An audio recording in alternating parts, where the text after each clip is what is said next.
Sound loud. Your goal is to sound good. Tama? So, intelligibility is the key to better sound system. Bakit kayo natatawa? Bakit kayo nakaka-engage ako sa inyo ngayon? Number one kasi, ang ganda ng sound. Sino magsabing parang tama? Naririnig niyo eh. Di ba? Eh paano kung ganun yung boses? Diba?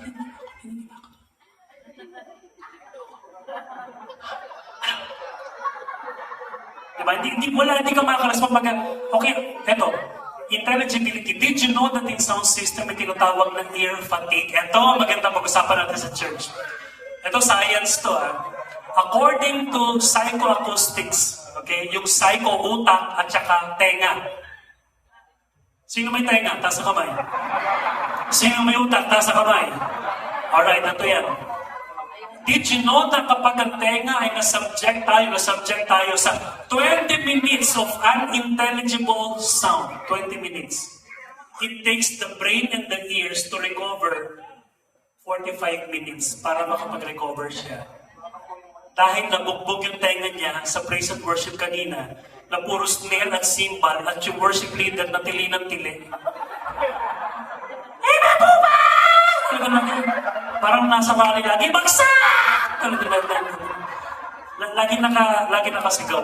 Pag yung congregation natin na-expose sa 20 minutes na mataas, malakas sa tugtugan, nagre-recover yung utak niya 45 minutes. Pag nagturo si pastor, no wonder hindi maintindihan yung message. Kasi, anong mga manifestations? Nagyayon. Mga ganun, no? Mga iba, nung tumayo, kinakailangan magpunta sa CR. Hindi talaga naiihi yun. Kinakailangan niyang umaksyon para ma-balance ulit yung pressure na yung SPM na tinatawag, sound pressure level na tinurete yung eardrum niya. Kaya magtataka kayo, pagka minsan kaya ako very sensitive ako sa sounds, audio. At by the way, bigay sa akin lahat ng pastor makinig kayo Did you know that putting up those kinds of equipments in your church is a health hazard? Pag hindi mo lang gamitin yan, you're subjecting your congregation to danger in terms of their health. Tenga. Kaya tuloy dumarating pagka narinig niyo ba ako? Hindi ka na pinapakinggan kasi nga ang lakas ng sound system na lagi. So ear fatigue, mind that's safe. Ano yan? Okay. Tatlong silang bibigay ko sa inyo. Number one, pag sound system, correction. Everybody's ready correction. Correction. Pag nag-sound check, tatanggalin natin ang mga frequency na hindi ka nice-nice. Pag may feedback, yung mga baka may high frequency na wala sa ayos, kaya ang correction kasama dyan yung equalization. Ito po, basahin nyo as loud as you can. The technical problems in church can rarely be solved spiritually. The microphone can do wonders, but it can never do a miracle. Pag sintonado yung singer nyo, sintonado po yan. Kahit gano'ng kaganda yung microphone nyo. Amen? Alam mo talaga, pag may feedback, nilalayas yung speaker, feedback come out in Jesus' name. Kahit nilayas niya yan, wala. Pag di mo alam kung paano tanggalin yung feedback, hindi alis yan.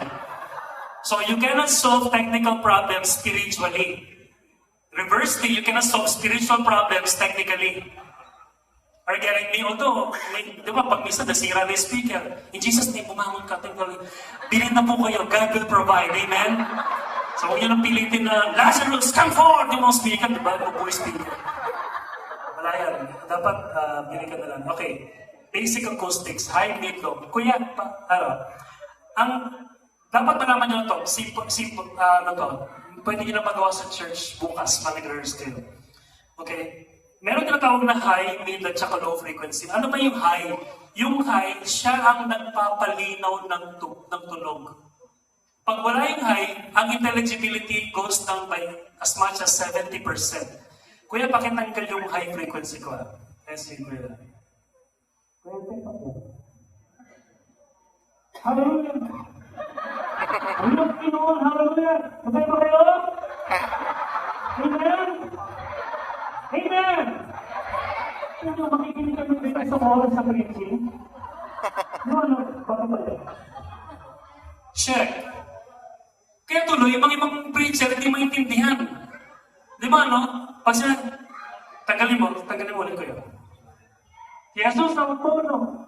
Kayo ang mga tanga. Di ba? Jesus ang puno. Kayo ang mga tanga. Sabi ha? Naging tanga. Balik mo yun. Ang sanga. Si Jesus ang puno. Kayo ang mga sanga.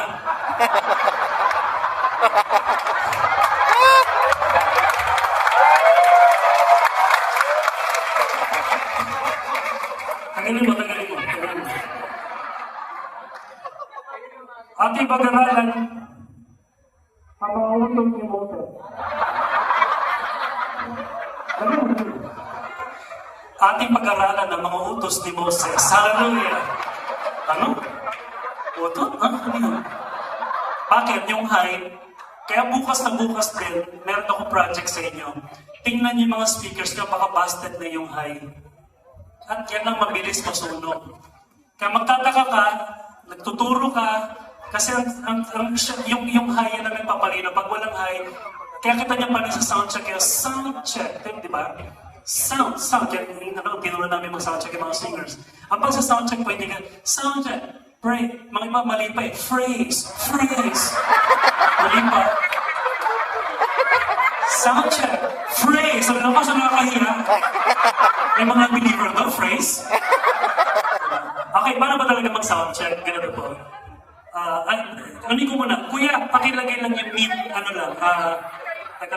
Tanggalin mo, meat lang. Tanggalin mo yung high tsaka low. Kaya,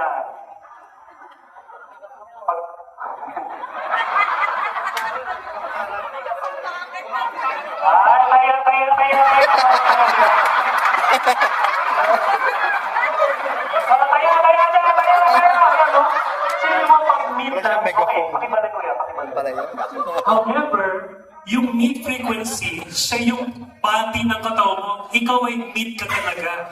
Kaya lang pinapalino ng high kasi nga yung mid, dito galing sa lalamunan yung mid. Okay? Ano? Pagka walang high, mid lang, pangit pakinggan. Kuya, low lang. Lalo na to. Hello, my friend.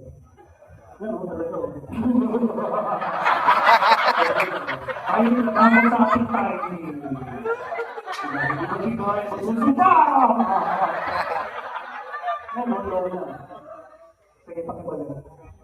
Alam niyo, minsan nag-guest speaker kami sa mga churches. Naku, pag pinagturo ako, mga kapatid, patay yung high. Hirap na hirap ako.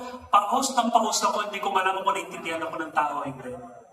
Ito, patutunan ko sa inyo. Kung present yung love, kita niyo, ang sarap pakinggan, di ba? Di ba, no? Kayo ang mga puno. Si Jesus ang puno, kayo ang mga sanga. Ang linaw. Di ba, no? Okay, patutunan ko sa inyo. The design of the best speakers in the world are taken from the design of God in our body. Tayo kayo, patutunan ko kayo sa inyo. Kayo ang pinakamagandang speaker sa lahat. Tayo kayo. Sige po, pakitakpan lahat ng ilong. Sabihin niyo sound check. Alright. Sabihin niyo, kamatakpan niyo. Sabihin niyo, si Jesus ang puno. Ako ay sanga. Alright. Yung Twitter ay yan ang ating ilong. Kaya pag barado yung ilong niyo, ngongo kayo. Tama? Pero pag ito, kaya pag may mga sipon yung singers niyo, huwag niyo nang pakantahin kahit anong EQ gawin niyo dyan. Wala nang lalabas na high dyan. Alright? Mahirap talaga. Ngayon, sige. Sabihin nyo, sound check. Okay. Yung lalamunan natin, yan ang mid-frequency. Yung low frequency, etong tip-tip na. Hawakan yung tip-tip nyo. Sige, sabihin nyo, hey. Kaya nyo kung nagpa-vibrate lang, hey. Ang low frequency, hindi nakakabingi. Kahit bigyan nyo na mas maganda, hindi nakakabingi yan. At by the way, ang low frequency, it gives energy. Ito prayer ko, magkaroon kayo ng subwoofer sa church nyo. Pastor, subwoofer, kasi talos siya, hindi. Yung subwoofer, pansin nyo, yung low frequency, ito nagbibigay ng energy. Kuya, tanggalan mo ng low end, lagay mo ng high tsaka mid. Ito ayan di ba, kita nyo, baka tulog ng church nyo, ganyan intelligible na sense na, okay, naintindihan yung sinasabi, pero walang dating, walang bigat. Gets? Wala. Nandun lang sa taas lahat. Lagyan mo kuya. Ayun, biglang pag meron, wow, nakukumpleto. Bakit? Nag-resonate yung katawan mo sa speaker na naririnig mo. Kasi yung design ng speaker, ikaw yun. Kaya pag may kulang yung speaker nyo, basag yung woofer, hindi ka mapakali kasi nag-a-appeal yung katawan mo. May hinahanap yung katawan mo. Kaya po, sa mga kick drum, nakasub yan, bass, nakasub. Pagka biglang, tingnan yung mga kantang mga bass na, di ba? Parang nakakaindak na. Pansin nyo? Parang bass pa lang, parang pare, energy. Di ba parang gano'n, di ba? Ang lakas ng energy. So yeah, palapakan niyo po sa sarili niyo for being the best speaker in the world. Kaya, pag nagsa-soundcheck, soundcheck hindi phrase. Explode yung yes para malaman ng soundman na gawa yung high. Soundcheck. Ito. Hey. Kaya bakit nag-hey? Hey. Mid-frequency tinatest mo sa A. Sige nga, sabi nyo, soundcheck. Soundcheck. Hey. Hey. Iyan nyo, buong boses. Hey. Come on. Hey. Diba, no? Lahat, sige, ganun ka. Nalalaman nyo yung response ng speaker ng woofer. Kaya tigilan nyo na yung phrase. Walang ganun, ha? So, ito pa, lagi ito, equipment. Okay. Ang equipment, pinapalitan, bine-maintain. Hindi, pasok, binili namin yan, 20 years old na yan, pero wasak-wasak na. You have to check it. Pag palitan nyo na yan. Connection, tama ba lahat ng connection? Di ba, no? So, again, kahit gaano kaganda ang gitara mo, kahit gaano ka kagaling, ang kalaban mo, pangit na kable. Your cable is the weakest link in your skill. Kita mo, may anniversary, pinractice mo ng 3 buwan yung lead. Sabay pagdating ng anniversary, ito na.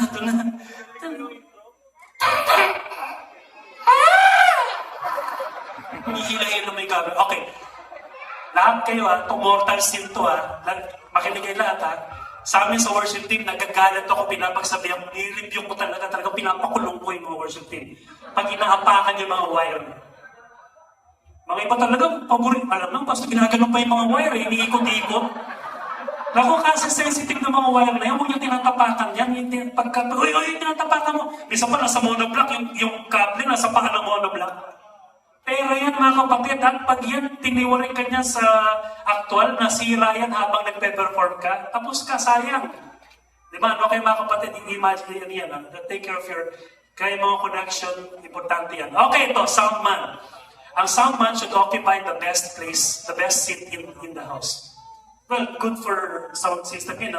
iPad na, pwedeng pumunta yung soundman doon, pwede ron. Pero kung wala kayong iPad, wala kayong digital mixer, ang soundman dapat nandun sa pinakalikod kung sa naririnig niya yung naririnig ng congregation.